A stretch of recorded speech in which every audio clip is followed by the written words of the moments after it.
Welcome, everybody. I don't know if you know this, but you are listening or you're watching something historic. This is the first podcast that's ever been produced in the newly assembled GCR podcast room. Yeah, big day. So welcome. Yeah, this is a big day. And just wanted you to know we're starting this podcast. And, the person who's going to be co-hosting with me is Jaden Martinez. Whoop, whoop. Where is she? Yeah. Where is So Me right here. So one of our youth ministers here, and Jaden and I, we're talking about a possible podcast based upon we as a staff come together every month and we tell God at work stories. Yeah. So tell me a place where you've seen God at work. And so by the time everyone finishes those stories, some of those stories, if not all of those stories, are so inspiring. Yeah, for sure. They're just very inspiring. And so I thought, these stories of these people's lives are amazing, but nobody ever hears about them. Yeah. But we hear about them. Yeah. So I And thought, they happen all the time. they Every happen- month there's they stories. happen all the So, time, and so I've always kind of wanted to do it more than once a month. Yeah. And we're probably not the only ones that need that encouragement. Yeah. It'd be Well, good that's- for all of us to hear. Yeah, so that's what this whole thing is based upon, and our working title for the podcast is Transforming Moments. I love it. Yeah. So what we thought we'd do is we would just talk about these moments and try to examine, be inspired by the stories, but also examine where transformation happens and how we can position ourselves for God to transform us. So I love it. that's kind of the basis of what we're going to do. And I would like Jaden, if she would. I will. You just tell me what. Jaden, he can't, but she can. Okay. I can. Okay, let me make that sure. Okay, Jaden, why don't you introduce our incredible guest? Yeah, I would love to. We have a really fun panel of guests with us today. And with it being summertime is a really big time for the youth group here at GCR. We got lots going on. And one of my favorite parts of summertime is we get to bring in 2 college students to be interns with us. And so we've got Ty Johnson over here and Cadence Hobbs over there. And they've been with us all summer long, really in the trenches in all of our summer stuff, involved in every little bit. I wouldn't say trenches. I think it's been awesome. Hey, well, I love to hear that. Yeah. And it's been so good. And it's wild and good. And you get to see lots of awesome moments. And then we've got J.E. Bundy over here. That is my partner in youth ministry and is very much in the trenches all year long with the youth and is super involved in summer camps. And so we're going to get to talk about that a lot today. J.E. is one of the thematic directors at Encounter, our high school camp, and he's also been a director at Camp Champion, which is for our middle schoolers, for lots and lots of years, over 10 years, not right? Not that many. I'm still pretty young. So Of course, it's gonna be a so lot. hip and cool and young, but also done it for a long time. He's right on the edge of becoming legend. Yeah, for sure. Am I right? Yeah. I don't know. We might be That's past silly. there, Yeah, but that's it's silly. true. The man, the myth, the legend. Yeah. Yeah. And then Cadence and Ty both got to be counselors at both Encounter and Champion, where they're Yeah. with the students all of the time. And then at Pine Springs, which is our camp for middle school and high schoolers, we all got to teach a class together, and it was super fun. It was awesome. So we are Yeah. doing all the things this summer. And that's why I think these are the perfect people to talk about some transforming moments that have happened this summer. We got the camp people in here. We do have some camp people. Oh, yeah, we some do. serious camp people in here. Pine Springs. Oh yeah, he's repping. You go. Has I got should've his repped mine. Pine Springs shirt on. That's awesome. So when we talk about all, summer camps, but I think, there's a lot of different camps that probably can apply, but many times something really special happens at these camps.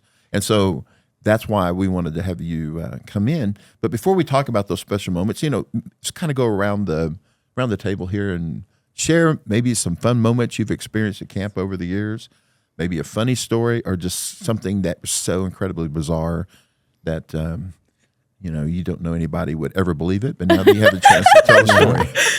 That's a really good place to start. yeah, let's do it. Okay. Do any of y'all have one that you're ready to say? I have one. Okay. All right, go for it, Ty. Okay. You three might have heard this story, but I don't know if y'all remember. So y'all get to hear again. I very seldom pay attention Yeah, when I'm talking. Jimmy can hear this. Growing up, I went to Pine Springs, and there's like a hill up to the campfire, and so people, there's this campfire, and people sit around the campfire, and it's kind of on a hill, on an incline, And so I was in high school. I don't remember how old I was, but there was one day the older students got to stay up there and tell scary stories. And so that's what we did. We were hanging out. It was dark. And me and my friend got a really good idea to scare everybody. So we snuck around and went up. And so we were like higher than everybody. And they were telling the scary stories. We found a very big rock. A very big rock. And there's some piece of metal, I don't know. And we're like, okay, we're going to do it. And then we dropped it and it hit this metal and made a boom, big noise. Everybody got scared. But we were on an incline, so the rock kept going. Yeah. And it rolled and hit somebody and it hurt them very badly. Oh, man. I was very. It was like a bowling ball going down the lane, right? It was not. Oh, I was embarrassed. Yeah. I felt so bad. I love that That's your funny awesome. story ended in real tragedy. So that's great. Indeed. No one was hurt in this camp story, right? That's great. And it hurt them very bad. That's awesome. Mine also has to do with scaring people, actually, Whoa. which is really funny. But this was before I was a counselor or anything. I was still in high school and I was a teacher at Camp Champion for my first year. And I was with Alta Mesa's church, and then J.E. had also brought some kids to teach at Camp Champion as well. And one of them was Katie, his daughter. And we hadn't really been friends before, but we really got to know each other that week. And it was really fun to hang out with the GCR group outside of teaching class. And we would play games and cards and stuff. And so one night we were feeling very adventurous. And we had heard from Nate and J.E. and the other youth ministers that they were going to go do a meeting at the pond on LCU's campus. I like that she calls it a meeting. We were just hanging out. It was There was no clear agenda. nothing serious was happening. We were just hanging out after the campers went to bed. My bad. They were just hanging out at the pond at night.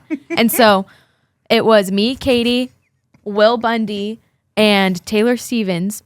And we were a group of 4, and we all jumped into Will's truck. And we were driving over to the pond. Me and Katie were in the bed of the truck, just laying there, like giggling because we were so excited but nervous because we just wanted to scare them so bad.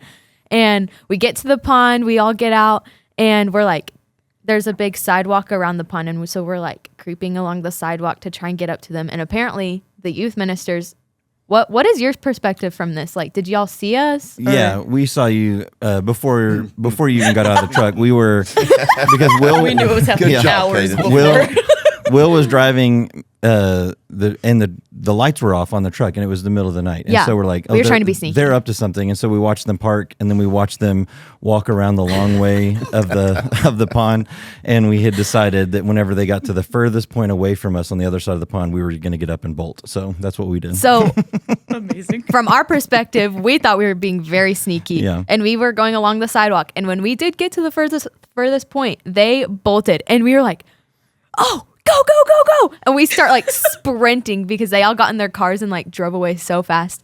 And we got in Will's car and piled in, and we were following them. And they went to Maybe Hall, the really tall circular building on campus.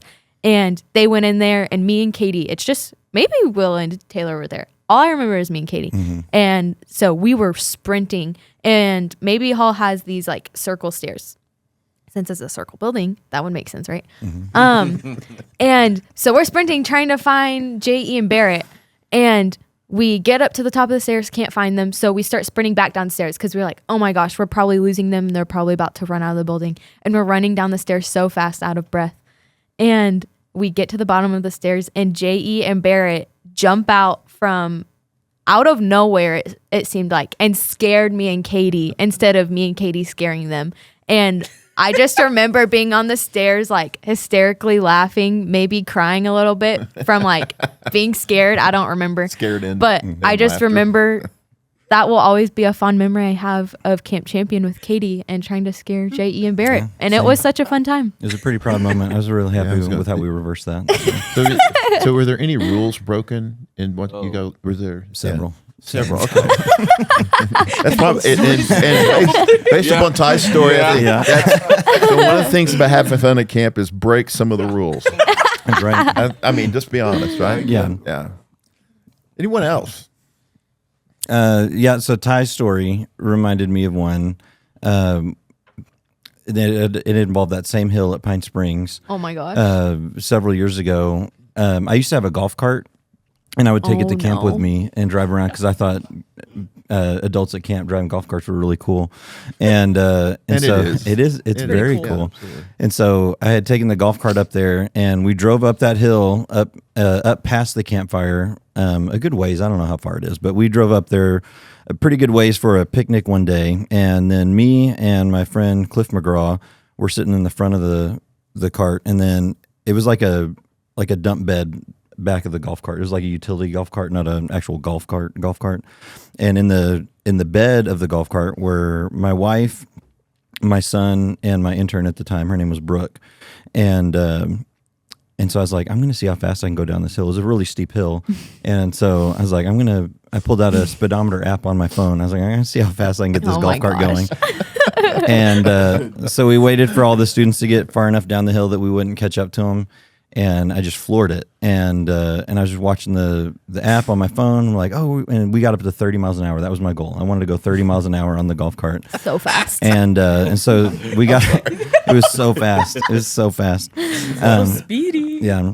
So speedy. And so once we got up to 30, I was like, okay, I'm going to slow down. And I kind of tapped the brakes and nothing happened. And then I slammed on the brakes and also nothing happened. And so we continued to careen down that hill at 30 miles an hour and caught up to the campers. And we're like screaming, hey, get out of the way. We've got no brakes. And kids thought we were joking. So they would jump in front of us and act like they were going to stand there and like, we're not joking. Like, get out of our way. And at one point we had to like weave in between a truck and the side of a cliff with just like a few inches on the side of us. Oh my gosh. Finally got down to the bottom. And once we weren't on an incline, the brakes had enough force to stop us. But it was a very scary moment. But luckily we were very close to death, but no one actually almost died. And so like proximity to death was close, but that's crazy. Now it's funny now. It's one of those funny now. And we could do a whole podcast just on lessons learned. And you know what I mean? Just an announcement to any like parents that teacher, might be listening. Camp is super safe and great for your kids.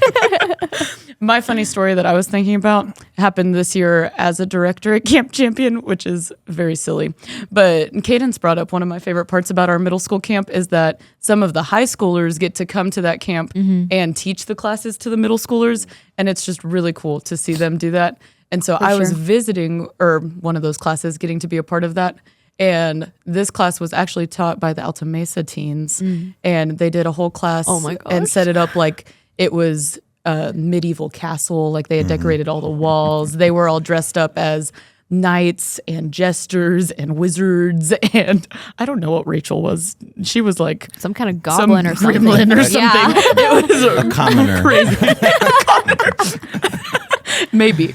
But it was really fun. And their whole class was called For Glory. And everyone would have to yell that for glory. And so we did all of these medieval competitions together. And I was trying to be like cool, fun director that's like a part of the class with them. And I'm going to do it. And one of the activities that they had everyone do is the two teams had to do finger jousting with each other, where you interlock your hands and you're both pointing your finger. And it's just your muscles against their muscles. And it's against a middle schooler. Like, she's in 7th grade. Yeah. She is taller than me. But I was being funny and was going to go we're finger jousting. And then this girl just went like as strong as she possibly could, like as hard as she could. And this girl jousts me to the ground in front of all of these other middle schoolers. I feel like I'm a grown woman. And I have fallen on the ground so hard. And everyone is just looking at me. And all the high schoolers just start laughing at me. And I'm like, well, this is where we're at. And this is what has happened to me. And so that is my embarrassing funny moment from Camp Champion. Kind of embarrassing to get. Yeah, I got humbled real fast. Real fast. Dominated by a 7th grade girl. Overthrown. The good part of that story you can take solace in is when you fell down, people laughed and weren't worried that you hurt yourself. That's so true. That means you're done. So that's good. At some point when you fall down, people are like, "Oh, are you okay?" But I fell down and no one cared about me. Is what I hear from that. Yeah, all these stories involve hurting. Yeah. and some pain involved. You know what I mean? But that's okay. That's okay. Well, those are great stories, and it gives us an idea of why people go to camp, right?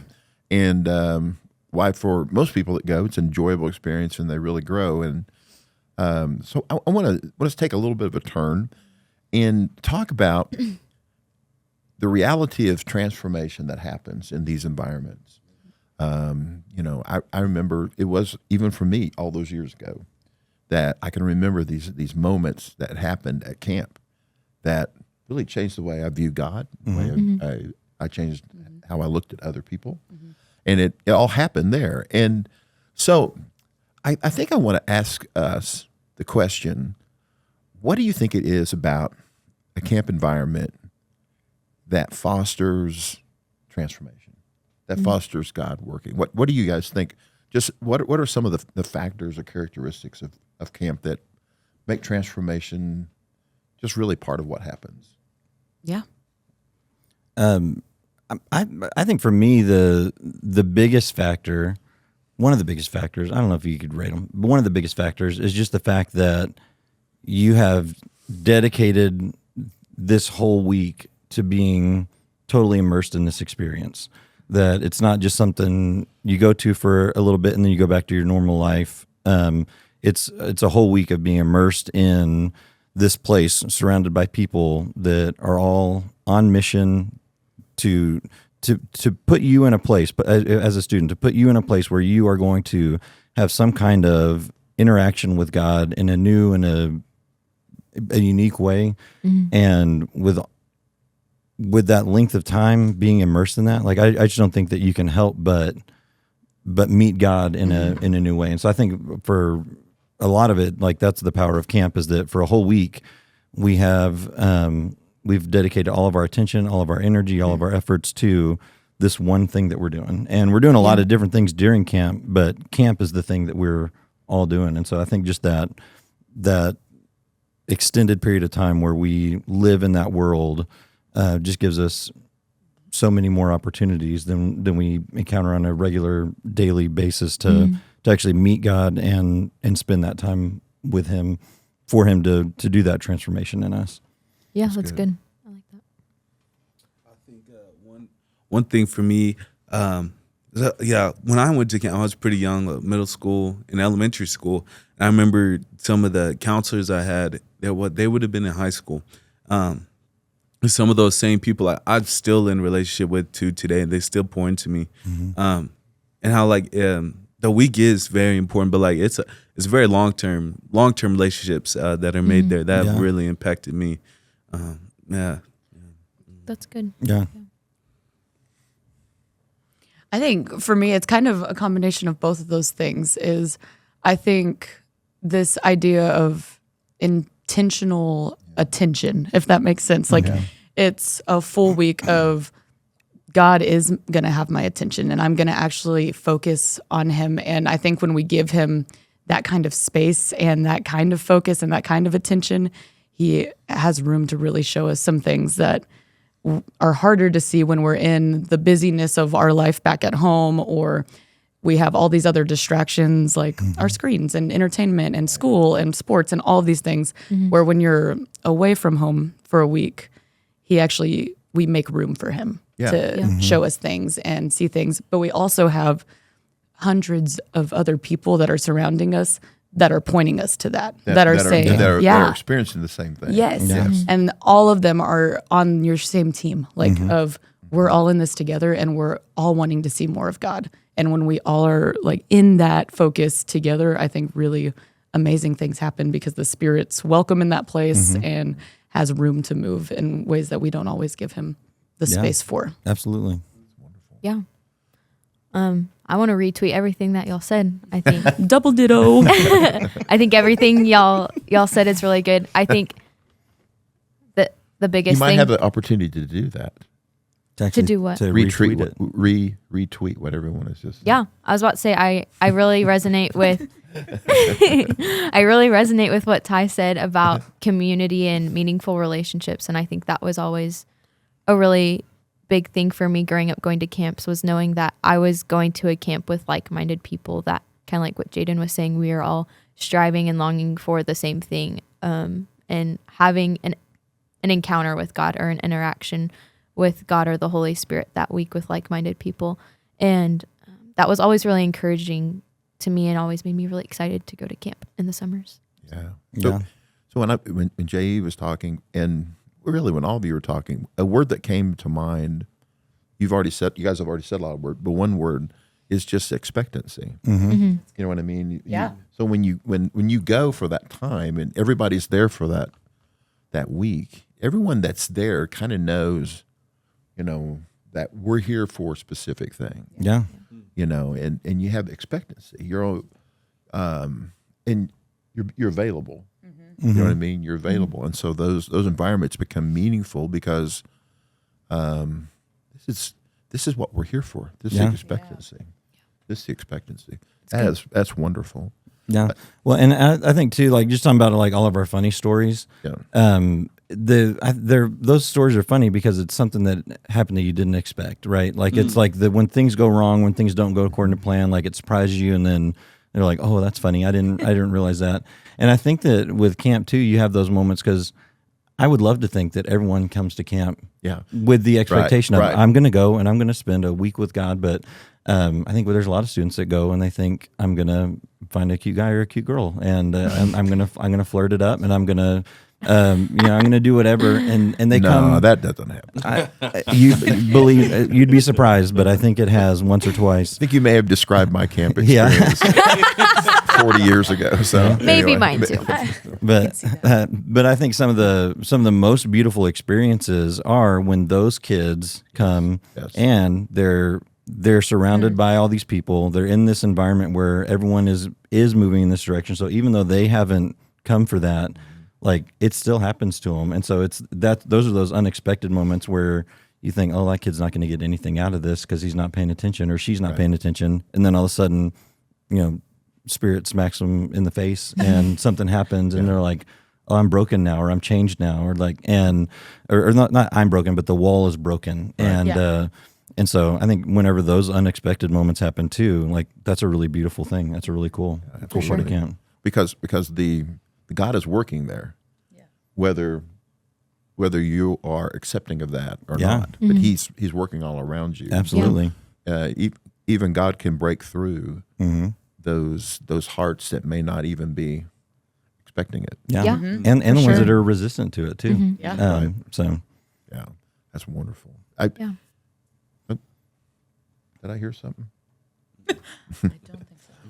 It's amazing if I did, because I really can't hear out of the side of my phone. But anyway, so I wanted, before we kind of get to the question of application for us, I want to give you all a moment where you can maybe tell us a story, either maybe your own transformation story or someone, J.E., you started talking about someone that kind of gets sideswiped, if you will, when it wasn't expecting something. Do you have any stories of transformation that you've witnessed that have been inspiring? And like I said, it may be your own. I don't know. Yeah, One comes to mind that's kind of like that situation I just described. Excuse me, was a kid who was in my youth group whenever I had just started youth ministry, and he definitely came to camp for all of the wrong reasons, and had that moment where all of a sudden, like, he realized something. God got involved and kind of changed what his plans were for the week, and I remember that night after our youth group time, me and him stayed out in the little square area, the mall area, and we probably talked for another hour and a half, 2 hours, just about his own life, his own struggles, what he's afraid of going back home, what he wants to avoid going back home, and I think that really was like a pivotal moment for him. And if you would have told me whenever he was in 7th grade that kid was going to be a youth minister someday, I would have been like, no, he's not. No, he is not.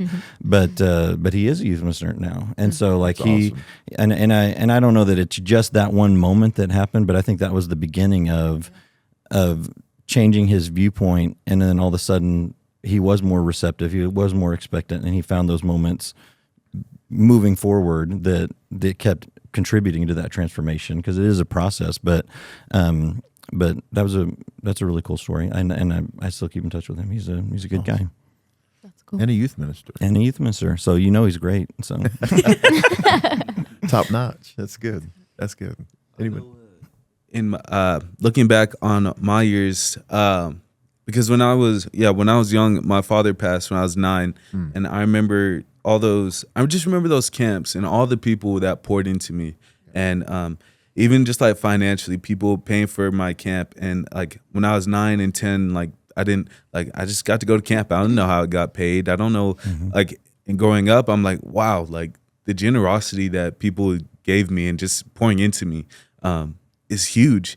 And I don't think I knew I needed it. Like I didn't think I knew I needed that at the time. But like, I don't think that's just 9-year-old me. I think that's us now. Like, I don't think that the Spirit does things in us. So I was like, man, I didn't know I needed that. Like, I didn't know the Spirit could do that in me.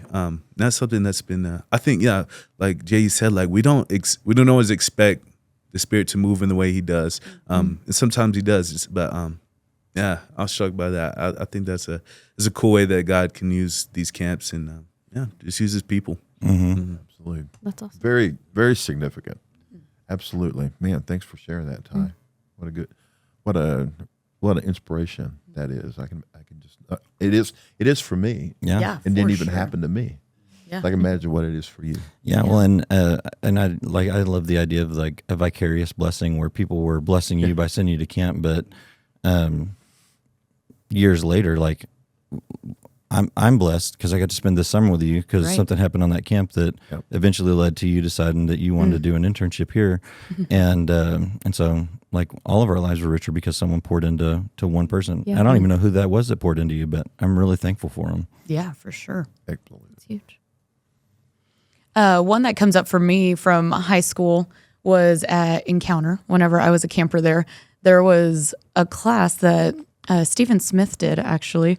And it was just, he set his whole classroom up like a restaurant. They go all out for these classes. And then they were, Restaurant would be better than the medieval times. I don't know, it depends on the person. They were both pretty fun. I'll get that out But there. it was really funny. And then they came out and they served us, but they were the worst waiters that you've ever seen in your life. And they served you terrible food and all of this. And you just had to be grateful and thankful for their terrible service. And the whole point was just like about forgiveness. Like, even when people treat you badly, how can we be the people that can still forgive that, and how much bitterness actually hurts us and our hearts.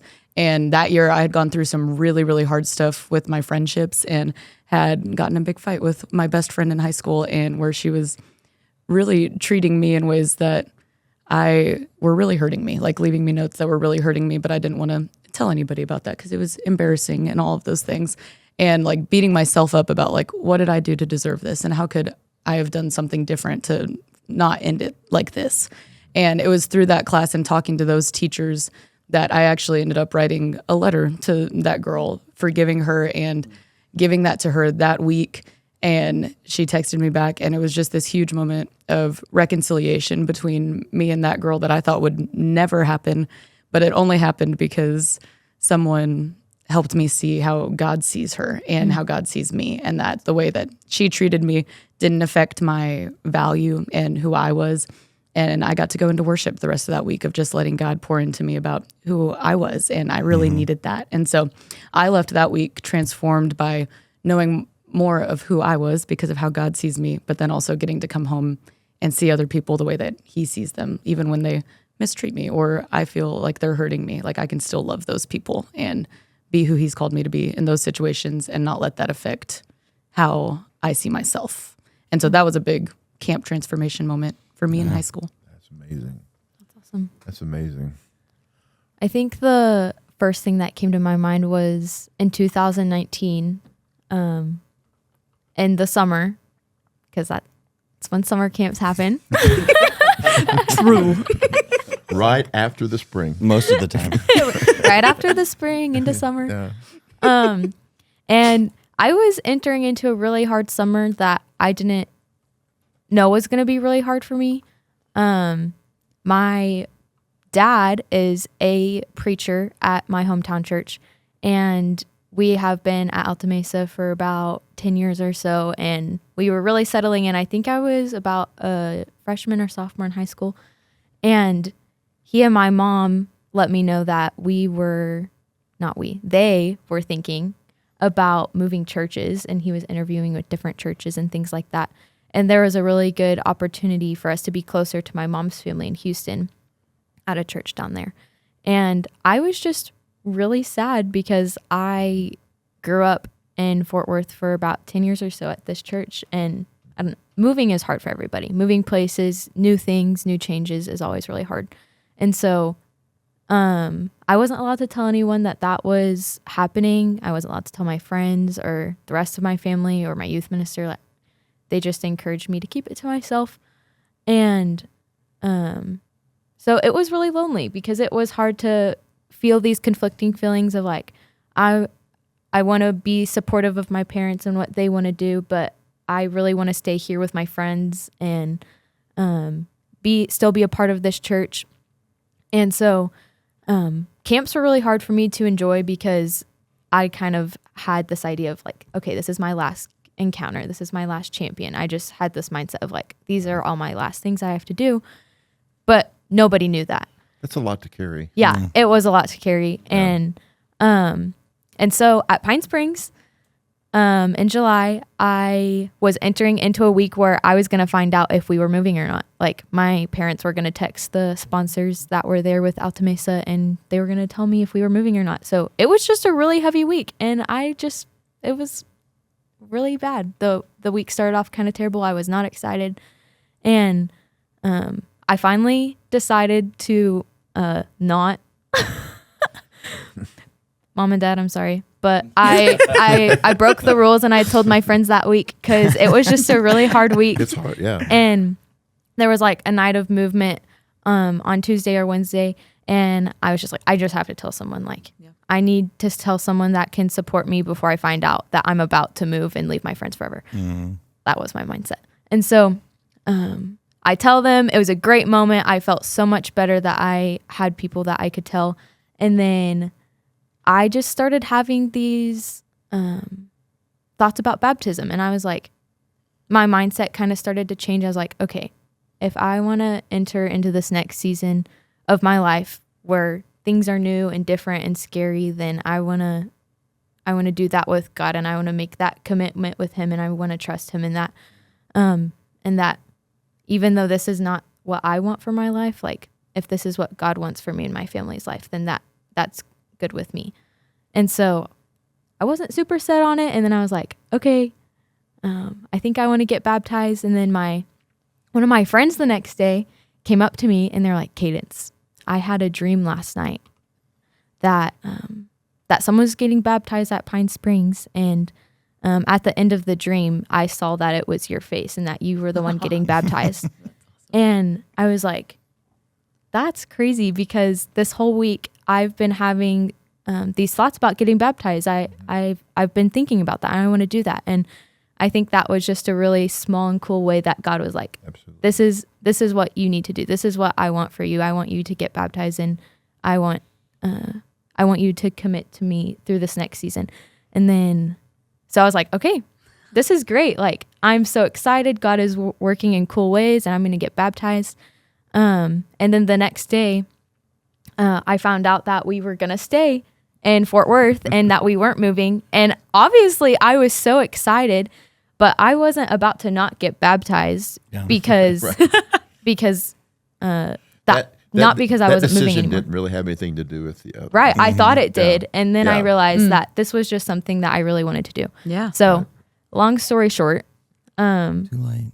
It was a really transformative camp for me, and it ultimately led to me getting baptized, and I'm forever grateful for that. So that's so cool. And really cool. I love the part of that story of like, that could have been a thing the other girl like easily did not tell you about, like the dream part, because it sounds like a crazy way for God to show up that sometimes we get scared of, like, oh, people are going to think we're weird if we say that God gave us a dream or something. Right. But what a moment that she told you that. Mm-hmm. And it confirmed all the things that God was already placing in your heart. Right. Where it was like, and now you can make that decision with a new confidence. I think that's really cool. Cool. I love that. Well, wow, first of all, I'm just inspired by the stories. I did, so that actually went way above my expectation. I knew it would. I did. So Jaden, you were, I don't know if I said this when we started, but one of the things that was so fun about putting this together is the whole time we're kind of putting together with Jaden, I was going, I just don't know about this podcast. What are we going to do? I knew. I'm too old. And then Jaden goes, it's going to be great. Anytime to get to hear Jim talk is wonderful. Yeah. And so I think Jaden may be right. So that was beautiful to see. It has been. It is beautiful to see. I kind People of always underestimate the youth ministers, but then they surprise. No, this is wonderful. You are my people. So it's great. So what we kind of do to, I don't want to say end because I don't know if we're there, but I wanted just to talk for a moment about, because this is such an obvious thing that happens and, evident of God working in these places. And so I guess my question is this just a camp thing? Mm-hmm. In other words, it's like, do we have to wait till next June? And sorry, grown-ups. Once you're out, unless you're lucky enough to be on staff at one of these, you can maybe do something, or so when you do become an adult, and a lot of times adults kind of look at camp, it's camp, they got that camp glow, you know what I mean? They'll get over it, and I think that's really problematic when it looks to our transformation, because I think if we think about it, some of the elements where God works in a camp situation like that, you can't recreate it. You can't recreate it. But there are practices and things that we can do as a church and as individuals to position ourselves for that kind of transformation, and not just have to say, I'll wait till next year until God says something to me. Yeah. So what do you think are some of the crossovers, if you will, from what makes a camp experience special that we could be more aware of when you're not in camp? And that includes y'all, the students, and also, people like me. Yeah. People like all the people that are watching and listening, they can experience those kind of transformation moments. But what do you think makes that happen, or what are some of those crossover characteristics?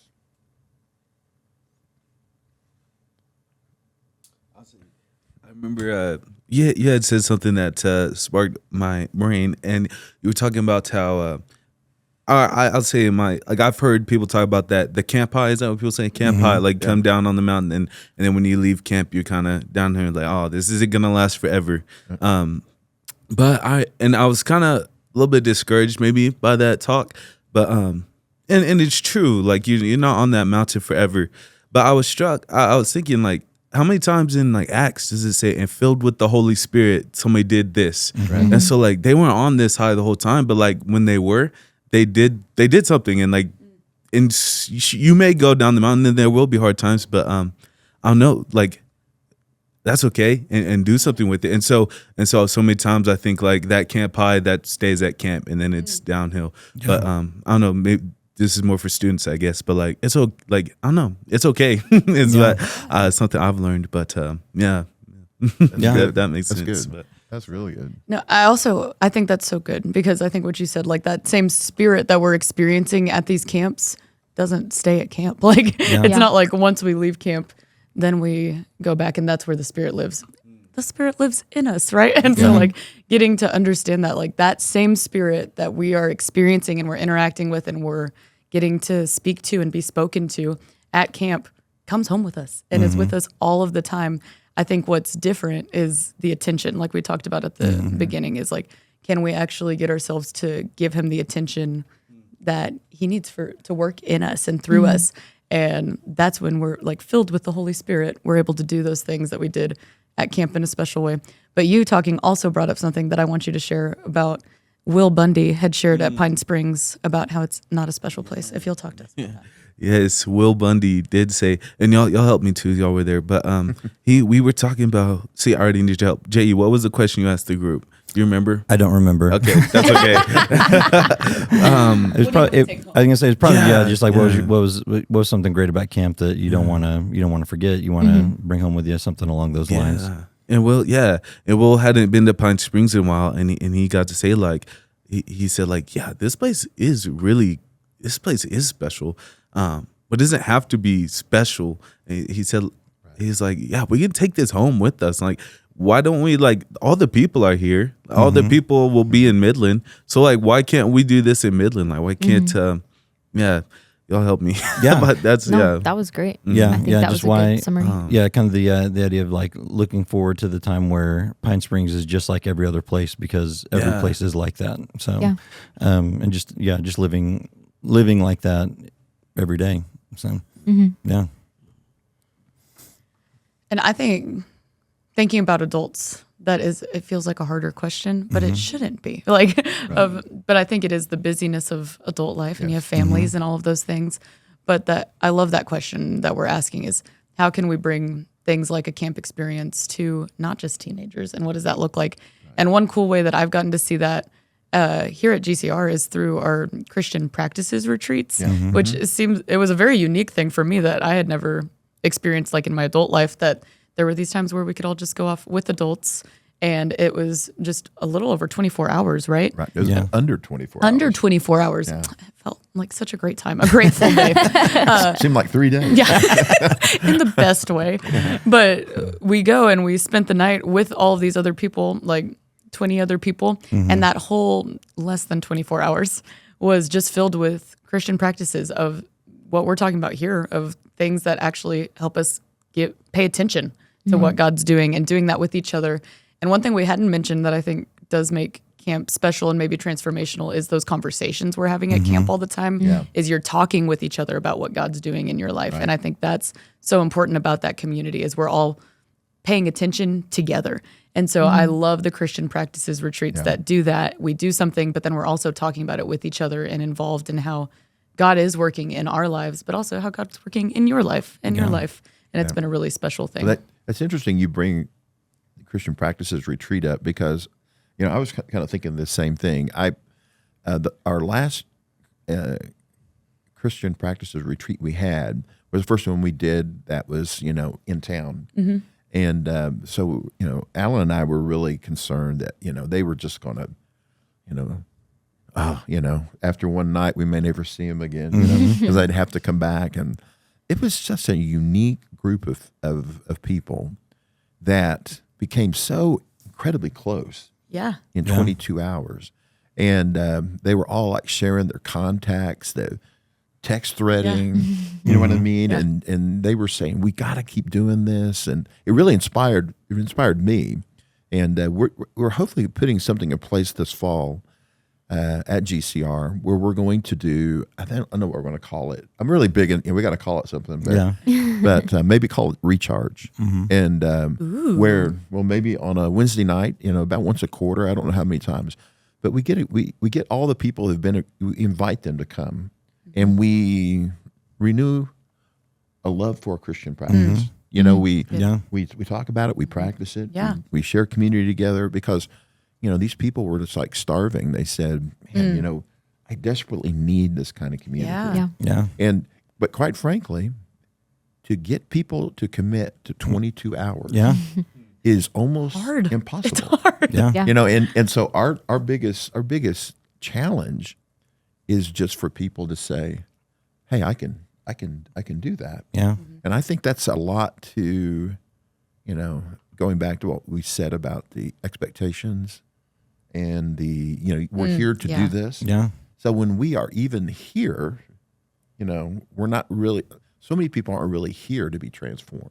Does that sound? That sounds awful. But but you know what I mean? Some people are attending church. And they come to a class, they come to a group, they come to worship, and it's kind of like the kid you were talking about that was, had no, I'm here to do this or that. Yeah. And for a lot of adults, I think that's the challenge. For sure. Yeah. You know, when we are here or whenever we are together, that we come with an expectancy that God may do something. Yeah. I love that because I think it goes from, and even with all of the spiritual practices or Christian practices that we're doing, it goes from the checking something off of a box to say that I did that and I'm a better person this week because I did that.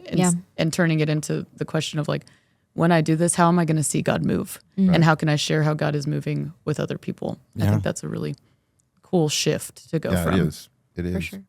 Yeah. I think as you get older, it is transformation moments like that are possible, but I do think it's harder. And I think there's a reason that Jesus says, like, become like a child, and that's when you inherit the kingdom. Yeah. Because like one of the things I think as we're talking about all these camp stories, camp is terribly inefficient. Like there's a lot of wasted time. There's a lot of time standing around. Like, we at Pine Springs, there's a volleyball tournament, and if it's not your team's turn, you're just sitting in the stands for 2 or 3 hours watching other people play, waiting for your turn. Yeah. But you're not just sitting in the stands. You're building relationships and you're talking and you're having conversations. And I think one of the things that happens as you get older is you start to overcommit your time, and then everything has to become more efficient. And so like if you tell someone we're just going to spend an hour sitting here with no plan and we'll see what happens, they're gonna say, no, I'm not gonna do that. Like that's a waste of my time. Right. And so I think adults, if we're looking for how to find those transformation moments, it's about loosening your schedule up, and it's about saying no to some things, freeing up some time so that you don't have to just rush and like, okay, we got 45 minutes for class, and then we got worship, and then I got to get to lunch, like, and then I got to get out on the golf course, or I got to go and have this meeting or whatever. And so I think just loosening up your schedule and being available to be present in an inefficient moment and allowing the Spirit to work in the unstructured times. I think that's where He does a lot. Like that's where the unexpected things happen. Right. Because if we're so focused on that structure and the efficiency of making sure that everything happens on schedule, I think sometimes we don't give the Spirit enough flexibility to do. I mean, and the Spirit's bigger than us. Yes. So even God breaks that, through that. Yeah, even in that, God is more powerful in that. But I think in being good partners with God in that transformation, if we just loosen things up, relax a little bit, and slow down life, I think we're more likely to find those moments and meet the Spirit and be ready to lean into it when it happens, instead of saying, "Oh, I would love to, but I got this thing." So like a willingness to actually surrender to our schedule to Him. That's a hard thing. But I think another thing is just like we force these at camps, the conversations about what God is doing and how He's working and the things we're learning about Him in ways. But like, how can we make that a normal, everyday conversation that we're having with each other, like as friends and with the people that we're eating meals with? Like, what is God doing in our lives? And I think when our eyes are open to that and we're looking for it, we see it a lot more, but we also are seeking it a lot more, if that makes sense. Right. I know. Go ahead. I'm sorry. Go ahead. I was going to say, I think this summer at GCR, we've, not to toot our own horn, but I think we've done a really good job about bringing home some things that kids would experience at camp and doing it at church as well. And I think church is another area like camp where it's like, this is reserved for God. And any time outside of that, I think people use church as an excuse not to intentionally seek transformation or seek a relationship with God. It's kind of like what Jaden was saying with the checklist. Like, as long as I go to church on Sunday and on Wednesday and I go to Bible studies, and I'm fine, which all of those things are great. But I think it's really cool that you wanted to do a transformation podcast, because our whole summer series this summer has been about transformation. It's called All Things New, and we highlight different characters in the Bible that have been transformed by God, specifically through a name change, like Abraham and Peter and Paul and all of those people.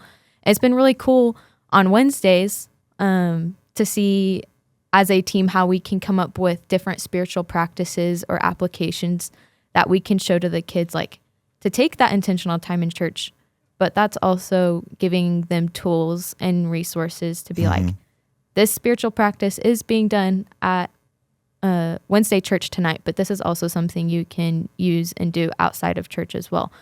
And it's been really cool to see how the kids have responded to those things and been intentional with that on Wednesday nights. And so it's been really cool. So what are we talking about tonight? We're talking about Saul to Paul, and we're interviewing. We're doing a little interview panel. We actually are starring Alan Stanglin and Carrie Ann. Oh, wow. And Jaden will be talking as well, and one of our awesome kids in the youth group, Jason Miner. Yes. Okay. And they all have really cool transformation stories of how they had a set plan for their life and how God steered them to a path that was his will and how they were transformed through that. Yeah. And so we're really excited about it. That's great. These are possible guests to the Transforming Moments. Maybe so. Yeah, that's great. That is wonderful. You know, thinking of the Christian Practice Retreat and what we've talked about, one of the things we say at the very beginning, and I think it was Henry Nouwen that says it, I know Alan quotes it, is that the key to transformation is paying attention. Yeah. You know, is paying attention. And I think, you know, that's what camps do. They pay attention. And I think that's really the crossover, you know, all these things to put yourself in position. Love what J.E. said about the schedules. And, you know, it's just for some reason, we'll schedule everything without giving God an opportunity to be a part of any of that. Yeah. And so, well, thank you all so much.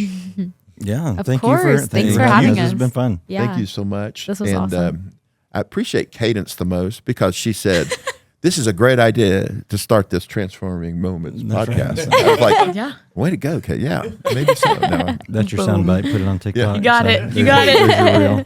No, this has been great. It's a great experience to hear these stories. You know, I hope people that are part of this will be inspired. That maybe pay attention a little bit more today. Yeah. Well, and thanks for giving an opportunity to tell the stories, because I think there's not always a space to do it. Like even on a Sunday morning, there's so many things you have to do that to sit down and tell some stories for 20 minutes it's hard to find a time for that. And so I'm glad to have an opportunity to share. For sure. Well, the best thing about Transforming Moments podcast is there are plenty of them. That's So right. many. Yeah. You know what I mean? We'll never run out Yeah. of material. Yeah. So we could be going for years, Yes, we could. 4 That's right. years. or this could be it. One and done. Wasn't that great? Was it? when we did that? It will either go for decades Good or memories. we are It was done. great. Anything you want to say, Jaden, and then I'll close. No, I'm leaving inspired. I love these chances to get to share testimonies and hear what God's doing in our lives and through our lives. And I love that when we get to hear other people's testimonies, it gives God the opportunity and us to see that he's a good God that can do those things again for everyone. Like sure. Yeah. transformation isn't just for me. Like it's for you too. And he does it for everyone because he's just so good. Yeah. And so I love what we're doing here. And I'm leaving very inspired by all of these stories. I thought you were going to leave it right there. And I'm leaving. And I'm leaving. And I'm living. Peace out. What's our outro? We got to come up with an Here's outro. the outro. You ready? Thank you for listening or watching Transforming Podcast, and make every day a day of transformation. Oh, so good. So good. That's it. Yeah.